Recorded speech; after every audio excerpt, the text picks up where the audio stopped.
Hola, ¿qué tal? Soy Rafa Cano, representante de exteriores de ANES, de la Asociación Nacional de Enfermos de Sarcoidosis, y quería compartir con vosotros este vídeo puesto que durante este mes de abril pasado se ha celebrado en Roma el quinto Congreso Internacional de Sarcoidosis y a la que hemos asistido invitados por la Asociación Italiana de Pacientes, a la cual también han podido asistir e invitar a médicos especialistas de todo el mundo, catedráticos de universidades, la industria farmacéutica más importante sobre la materia, y además también hemos podido compartir pues con otras asociaciones de pacientes europeas como pueden ser la francesa, la alemana, la belga, la austríaca, etcétera. Hay que tener en cuenta que yo no soy médico ni soy periodista y por tanto yo he intentado reflejar todo lo que he leído, escuchado y aprendido en este congreso con la mayor fidelidad posible, pero por supuesto hay que cogerlo digamos con cierta prudencia, porque tiene que ser ya un médico especialista el que vale todas mis afirmaciones. Bueno, pues vamos ya con lo tratado. También efectivamente hemos aprovechado este congreso para dos temas fundamentales que afectan a los pacientes de sarcoidosis. La primera, como todos sabemos, es la lucha que estamos teniendo para la creación de un grupo de trabajo con especialistas como el profesor Vaughan, Francesco Bonella o el propio doctor Chinetti, con la idea de impulsar la validación por la Agencia Europea del Medicamento de todas las líneas de tratamiento de la sarcoidosis, ya sean para glucocorticoides, prednisona, metotrexate, etcétera, como para medicación mediante biológicos como puede ser infliximab o adalimumab. La idea es que sea reconocida estas líneas de tratamiento, que además ya están validadas por otras organizaciones como la Sociedad Europea de Respiratoria, o incluso informes por varios médicos en los cuales ya están recetando este tipo de tratamiento para la sarcoidosis. De conseguirlo, se podría financiar parte de estos tratamientos mediante el sistema de salud pública. Eh, pues vamos ya con lo expuesto en Italia, ¿no? Este congreso ha sido dedicado principalmente a la diagnosis, la cura y la evolución de la enfermedad. Por lo tanto, la mayoría de las presentaciones a las que asistimos estaban dedicados a estos tipos, especialmente a la diagnosis. Y hablando de diagnosis, hay que tener en cuenta que una diagnosis temprana es crucial para evitar problemas, sobre todo, e impactar en otros organismos. Ya sabemos que la sarcoidosis es una enfermedad multiorgánica, multisistémica, y por tanto tiene que haber una conjunción de todos los especialistas en la materia, un estudio multidisciplinar. Sin embargo, es una enfermedad muy compleja, muy complicada de diagnosticar, ya que cuando los pacientes van al médico sabiendo que algo le pasa, que tienen ciertos dolores, fatiga, taquicardias, fiebres, incluso la mayoría de los pacientes desconocen qué es la sarcoidosis o incluso que la pudieran tener. Además, hay otro problema añadido, que es que esta enfermedad puede confundirse con otras realidades, es decir, con otras enfermedades como puede ser el lupus, el síndrome de Löfgren, y por tanto es complicado, ¿no? Nos vamos a encontrar principalmente con tres tipos de pacientes: aquellos que pueden seguir haciendo vida normal tras un tratamiento o incluso sin tratamiento, aquellos que suponen una enfermedad, un peligro, un riesgo para la salud importante, incluso riesgo de muerte, y aquellos que no están diagnosticados de sarcoidosis, pero están en una situación prolongada con una cierta pérdida inaceptable de calidad de vida. En este último caso ha habido un incremento importante en la época posterior al COVID o al confinamiento. Respecto a la diagnosis, quizás de los más complejos de diagnósticas es la cardiosarcoidosis, por su complejidad, para lo cual se están proponiendo la creación de bases de datos para profundizar más en la investigación de la misma. La diagnosis de la cardiosarcoidosis, eh, actualmente lo que hay es un consenso de los expertos, es utilizar alguna de las dos siguientes vías de diagnóstico. Una sería por la histología generalmente del miocardio, o por los estudios clínicos, ya sean invasivos o no. De hecho, en el Congreso se expusieron ciertos algoritmos, ciertas guidelines para diagnosticar la cardiosarcoidosis, pero al final, cuando hay una cierta incertidumbre, lo que se requiere es el cumplimiento de dos o más criterios para definir si hay una probabilidad baja, media o alta en la cardiosarcoidosis. Si algún paciente está interesado en información adicional, por supuesto puede contactar con ANES o conmigo personalmente y yo le facilitaré esa información.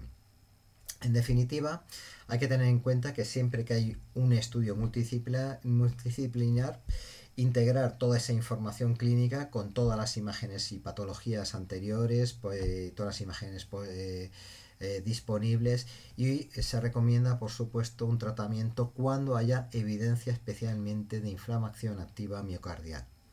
Además, tiene que haber siempre un balance, ¿no?, entre la gestión del riesgo y el beneficio del tratamiento cuando haya riesgo de estratificación o de efectos secundarios. Hubo algunos doctores, como el doctor Paulo Españolo, que ya conocemos porque ha escrito varios libros sobre sarcoidosis, en donde explicó que no hay un test específico para diagnosticar la sarcoidosis.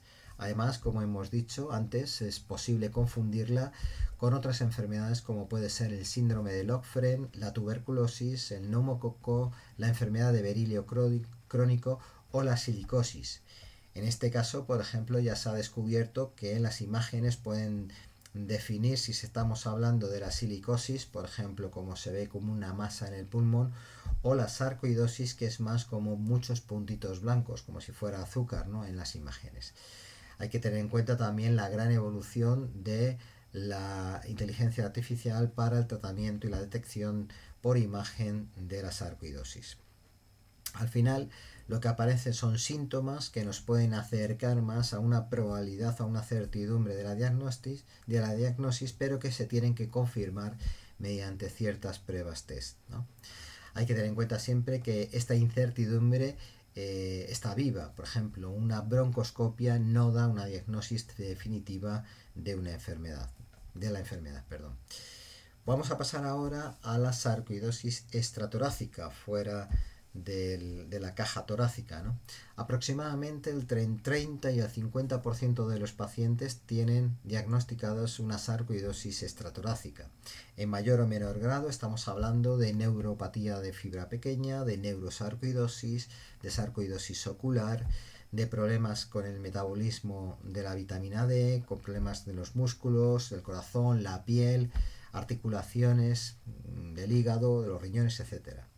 También hay la afectación de la glándula parótida y que además tiene un importante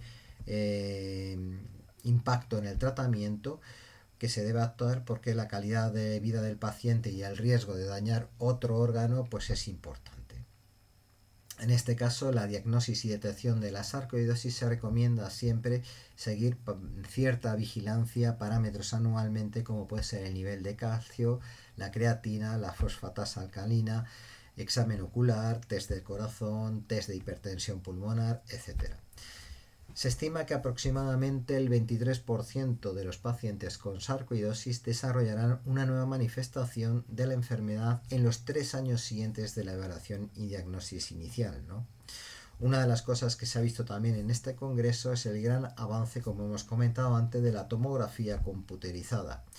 De hecho, las nuevas tecnologías permiten ya imágenes laminares de 0,6 milímetros de espesor frente al milímetro de espesor que tenían las tradicionales. Esto permite ya una mejora de la imagen de un 20% superior, con una reducción del 35% de la dosis de radiación y además un 22% de reducción también de todo el ruido electrónico que puede enmascarar la diagnosis definitiva. Además, esto permite una mejora en la precisión de la diagnosis de la sarcoidosis, especialmente aquellas relacionadas con las neuropatías de fibra pequeña. Y vamos a volver de nuevo a las neuropatías de fibra pequeña, que parece ser que son de las cosas que más preocupan a los pacientes. En este sentido, varios doctores han indicado que pueden existir variantes localizadas como el síndrome de ardor en la boca, dolores pélvicos crónicos o incluso problemas gastrointestinales, palpitaciones o disfunciones sexuales. Al final tenemos que indicar que lo más usual para diagnosticar la neuropatía de fibra pequeña es la respuesta a las sensaciones de frío y calor, ya que normalmente no hay métodos de diagnósticos que estén presentes en los test, aunque sí se pueden utilizar ciertas herramientas de diagnóstico relacionadas con la sensibilidad de la piel, de los ojos, microneurografías, etc. El estándar más importante de la diagnosis de la neuropatía de fibra pequeña es, por supuesto, la biopsia de piel, normalmente de unos 3 milímetros. Es un test no invasivo, no requiere sutura, por ejemplo, y parece ser que es el más tolerado por todo tipo de pacientes. En cuanto al tratamiento de la sarcoidosis, hemos hablado antes un poco, pero ya hay unas guidelines definidas, unos algoritmos, unas líneas de tratamiento, pero parece ser que ya está demostrado que también los biológicos responden bastante bien. Generalmente en sarcoidosis, cuando hablamos de un diagnóstico, podemos establecer 3 escenarios: la posibilidad de tener sarcoidosis pero sin ningún síntoma o signos clínicos, etc., probabilidad de tener sarcoidosis o un diagnóstico definitivo. Siempre es no tengo sarcoidosis pero no hay síntomas, diagnóstico definitivo, una probabilidad de tenerla. Aprovechamos también este congreso para revisar propuestas de trabajo o estudios de tesis doctorales que se están llevando a cabo, como hemos dicho antes, por distintas universidades italianas. Estuvimos allí con la de Siena, la de Roma, la de Padova, de Bari, etc. Y podemos también comentar que algunos de estos estudios terapéuticos se realizaron con el infliximab como un tratamiento válido para la sarcoidosis. La redacción, por ejemplo, entre el cáncer y la relación entre el cáncer y la sarcoidosis, con varios estudios referenciados a qué se produjo antes, si la sarcoidosis o el cáncer, o cómo están evolucionando en aquellos pacientes que tienen estas dos enfermedades a la vez, ¿no?, de forma simultánea.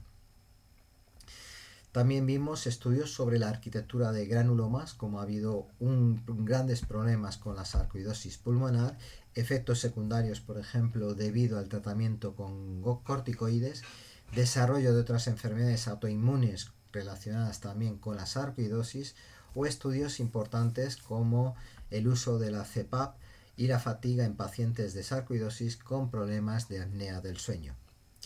Y ya que hablamos de la fatiga, hay que decir que entre el 50 y 90% aproximadamente de los pacientes con sarcoidosis prevalece la fatiga, y la eficacia de los corticoides es menor en el 50% de estos pacientes para resolver esa fatiga. Por tanto, es una calidad de vida que se está degradando como consecuencia de tener este síntoma.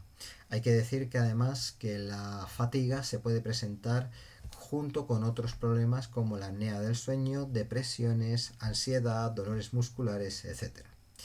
En el congreso, de hecho, vimos varios estudios acerca de la fatiga, la somnolencia diurna excesiva. Personalmente me parecieron muy interesantes las valoraciones o escalas diferentes que para conseguir por considerar, por ejemplo, una diferenciación entre los tipos de fatiga. Así hablaron de fatiga extrema, de una fatiga sustancial o de una fatiga normal. También podemos hablar de la existencia de una fatiga crónica, generalmente cuando es persistente durante más de 6 meses.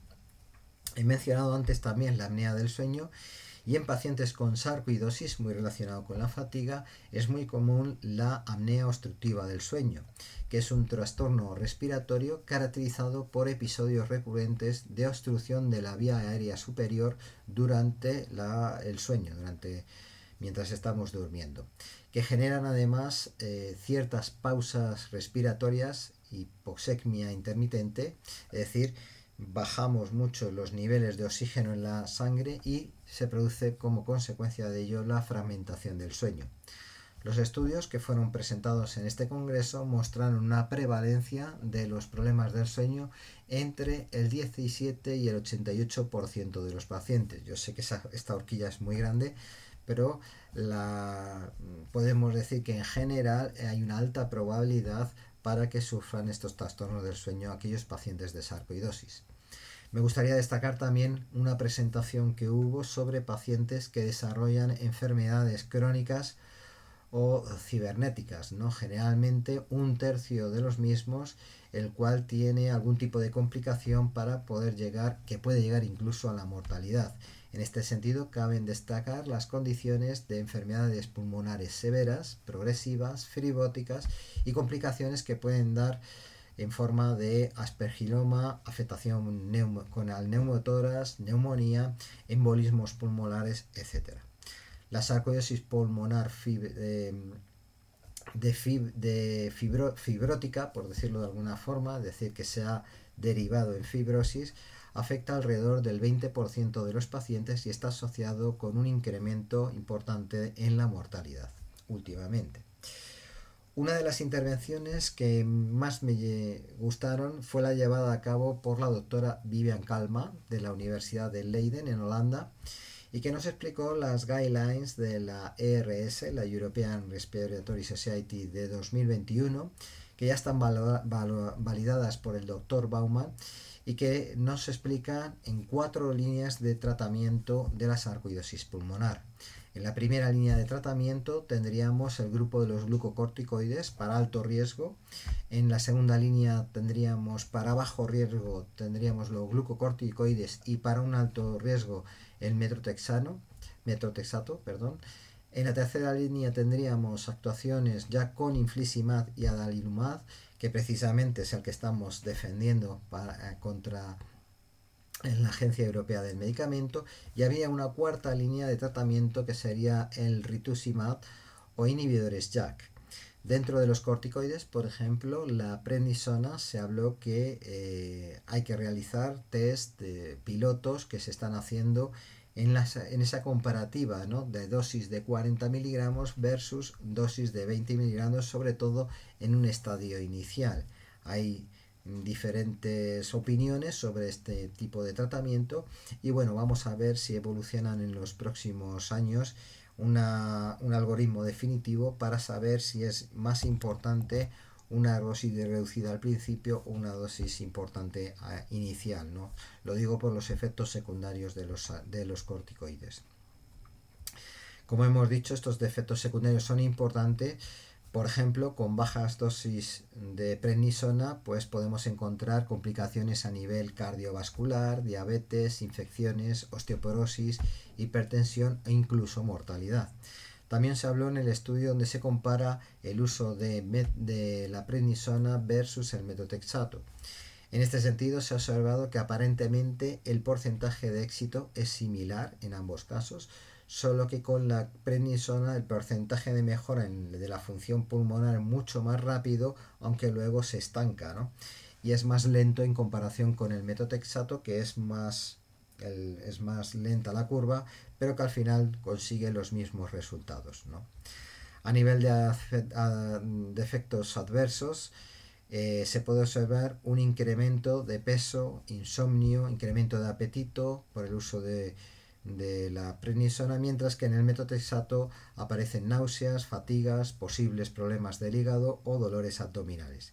En conclusión, el tratamiento puede ser consensuado, no puede ser, debe ser consensuado entre el médico y la paciente o el paciente, de forma que puedan optarse por una monoterapia de metotrexato, una monoterapia de prednisona o incluso a corto plazo prednisona combinado con el metotrexato. A nivel hospitalario, me gustaría hablar también de ciertas iniciativas que están llevándose a cabo, por ejemplo, en el Hospital Georges Pompidou de París, donde se está tratando la sarcoidosis con un enfoque muy multidisciplinar, donde actúan primeros cuidados, dermatología, oftalmología, neumología, reumatología, cardiología, neurología, endocrinología, etcétera, ¿no? Es importante. Además, se estudian los siguientes grupos de trabajo que deberían desarrollarse para ayudar a los pacientes a mejorar su capacidad de su calidad de vida, al reconocimiento, por ejemplo, de una discapacidad, el acompañamiento familiar por parte de los pacientes, sobre todo aquellos que se sienten aislados, ignorados o malentendidos, y recordar que aproximadamente se observa que en una media de 30 días de baja laboral anual por cada enfermo de sarcoidosis al año, lo cual puede provocar pues problemas laborales y psicológicos, ¿no? Para optimizar la eficiencia de los cuidados multidisciplinares también se aboga por el empleo de la digitalización, ¿no? Promoviendo el acceso a programas de gestión del estrés, cuidados de mejora de calidad de vida, programas basados en mindfulness, por ejemplo, monitorización digital desde casa para actividades físicas o psíquicas y por supuesto el empleo de aplicaciones digitales en el móvil o en el ordenador para la gestión y la ayuda de fatiga y estrés. Muchos pacientes me dirán que tienen dolor, ¿no? Efectivamente, el dolor es uno de los componentes importantes de la sarcoidosis. Se estima que aproximadamente un 28% de los pacientes pues tienen dolores de cabeza, por ejemplo, un 42% de los pacientes tienen problemas en los músculos, un 54% en las articulaciones o un 27% tienen dolor en lo que sería el esternón. Hay un porcentaje también irrelevante, pero que hay que considerar que tienen incluso dolores de piel, ¿no? Y ya que estamos hablando de la piel, me parece muy interesante la presentación de la dermatóloga Elisa Chinotti de la Universidad de Siena, que insistió que la sarcoidosis de piel no provoca generalmente picores o ardores en la piel, pero sí se producen decoloramientos o cicatrices que hay que tratar. Quizás otras enfermedades como el lupus permio o el síndrome de Löfgren pues necesitan tratamientos más agresivos cuando afectan a la piel, pero generalmente en el caso de la sarcoidosis son manifestaciones muy localizadas y en estos casos los diagnósticos consisten en un examen clínico completo de biopsias de piel, diferentes test similares a los de la tuberculosis, exámenes oftalmológicos, también de las funciones respiratorias, por supuesto rayos X, escanes, electrocardiogramas o estudios en laboratorio como puede ser el nivel de ECA, ¿no? El tratamiento, como he indicado anteriormente, en muchos casos de la sarcoidosis de piel no es necesario. Es decir, vamos a ir dirigido principalmente a aquellos pacientes que tienen un impacto, digamos, estético o sintomáticos, que tienen úlceras o un empeoramiento de una enfermedad cutánea anterior. Y se suele diferenciar entre la enfermedad localizada, donde habrá unos tratamientos con esteroides, con tacrolimus, etc. Pero también podemos encontrarnos con la enfermedad difusa por todas las partes de la piel o en diferentes zonas, donde sí que allí se suele administrar corticoides. En los casos ya refractarios se suele utilizar infliximab y adalimumab, es decir, el adalimumab ya está prescrito para el tratamiento de la sarcoidosis de piel, como venimos proponiendo desde antes. En este congreso también tuvimos oportunidad para ver la relación de la sarcoidosis con la hipertensión pulmonar. Esta asociación es importante puesto que la hipertensión pulmonar puede ser una de las causas de mortalidad más importantes en la sarcoidosis. En este sentido, se están revisando actualmente las guidelines de diagnosis y el tratamiento de la enfermedad tanto por la ERS como por la WASOG, que son las dos organizaciones más importantes en este sentido. Últimamente se ha detectado en España un incremento de pacientes con neurosarcoidosis e incluso muchas de las preguntas que recibimos en ANES están relacionadas con esta parte. La neurosarcoidosis, que digamos ya es cuando hay una, podríamos decirlo así, entre comillas, afectación mucho más severa que una neuropatía de fibra pequeña. La neurosarcoidosis generalmente ocurre entre el 5 y el 25% de los pacientes, presentando manifestaciones neurológicas entre el 50 y el 70% de los casos. Es curioso que aunque la sarcoidosis sea una enfermedad multisistémica, al menos entre el 10 y el 20% de los pacientes con neurosarcoidosis no tienen identificado actualmente este tipo de afectación. El consenso general es que la diagnosis puede realizarse mediante biopsia. En el congreso, por ejemplo, al que asistimos, se mostraron diferentes estudios de afectación neuropática craneal adicionalmente, siendo uno de los casos más comunes de la paralización del nervio facial. Otras manifestaciones de la neurosarcoidosis es la sarcoidosis en los músculos o la neuropatía de fibra pequeña. Incluso podemos hablar también de afectación por neurosarcoidosis en el sistema locomotor del cuerpo humano. Otras posibilidades para la diagnosis de la neurosarcoidosis es el test de serum, el análisis CSF y niveles de laica. Como conclusión general podemos decir que los pacientes de neurosarcoidosis tienen síntomas neurológicos inicialmente en un 63% de los casos. Además, la enfermedad suele aparecer siempre de forma muy repentina, de forma muy aguda, muy intensa y sin embargo tiene un diagnóstico muy lento. En general podemos decir que las manifestaciones neurológicas más importantes son las lesiones musculares focalizadas, la leptomeningitis, la neuropatía craneal, la mielopatía, etc. En este congreso también tuvimos la oportunidad de revisar varios estudios sobre la relación de las vacunas con la sarcoidosis. Especialmente tras la vacunación del COVID están apareciendo problemas, por ejemplo, en la piel, especialmente con el herpes zóster, que también tiene mucha relación con la artritis reumatoide. En general se recomienda revisar con todos los tratores, con los dermatólogos, los tratamientos, especialmente cuando se esté tomando infliximab, adalimumab, glucocorticoides tras una vacunación. Y en algunos casos incluso se recomienda suspender el tratamiento durante al menos 2 semanas después de una vacunación. Acabamos también con unos mensajes generales del Dr. Baumann y del Dr. Paulo Camelli de la Universidad de Siena, ya que la sarcoidosis en Europa sigue aumentando, aunque gracias a Dios los casos de mortalidad se están considerando cada vez más estables. El tratamiento general podemos decir que es el metotrexato y la prednisona. La sarcoidosis es una enfermedad heterogénea que afecta a múltiples órganos. La sarcoidosis pulmonar generalmente se produce por la exposición a un ambiente determinado que favorece la formación de granulomas, teniendo en cuenta un sistema inmunológico en bajo condiciones, ¿no? Y aproximadamente el 63% de la sarcoidosis pulmonar declaran que no eran fumadores anteriormente, pero que tenían obstrucciones pulmonares, y en cualquier caso es muy raro que existan casos, por ejemplo, de asma con sarcoidosis, aunque podría suceder. La sarcoidosis pulmonar, que es la afectación más frecuente en los pacientes de sarcoidosis, no es